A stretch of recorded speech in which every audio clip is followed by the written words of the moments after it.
Good afternoon, everybody. I just met with my cabinet and members of my economic team, and I wanted to speak about a few developments concerning our ongoing efforts to strengthen the economy and the middle class.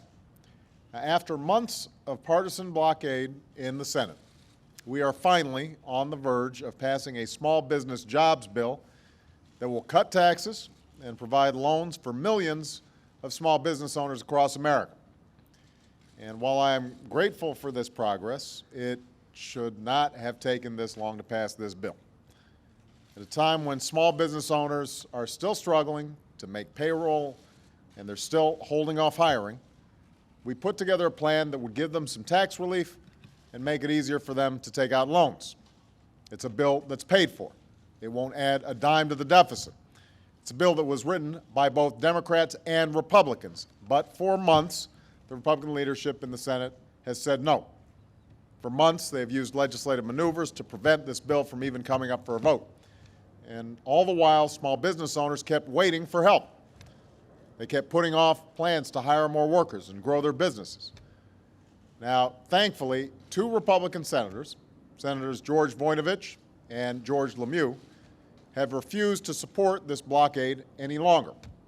And because of their decision, this small business jobs bill will finally pass.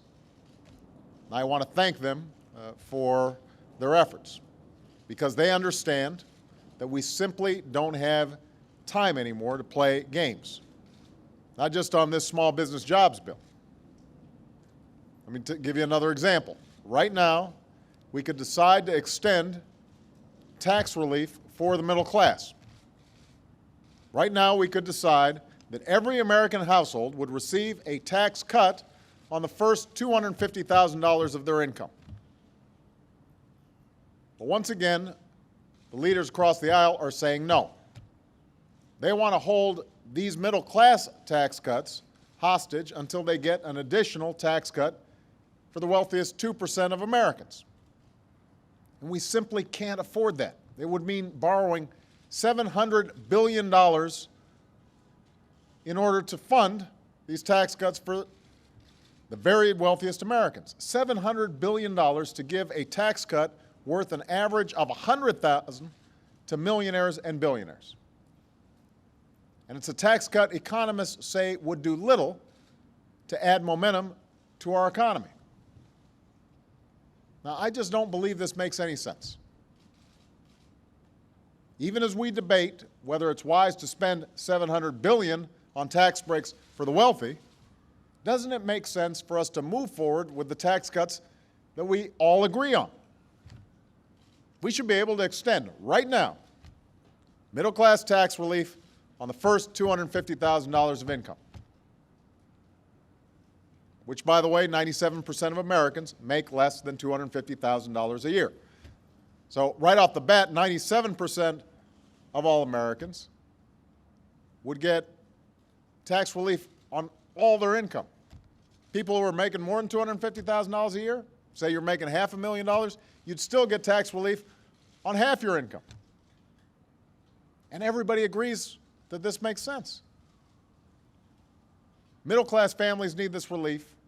These are the Americans who saw their wages and incomes flatline over the last decade, who've seen the costs of everything from health care to college tuition skyrocket, and who have been hardest hit by this recession. Extending these tax cuts is right. It is just.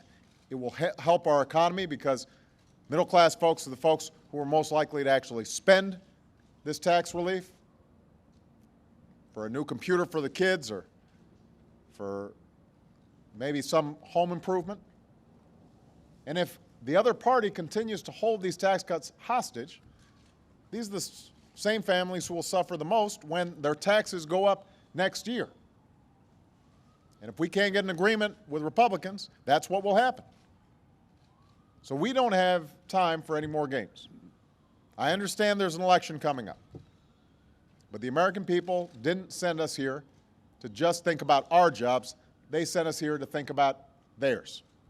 They sent us here to think about their lives and their children's lives and to be responsible and to be serious about the challenges we face as a nation.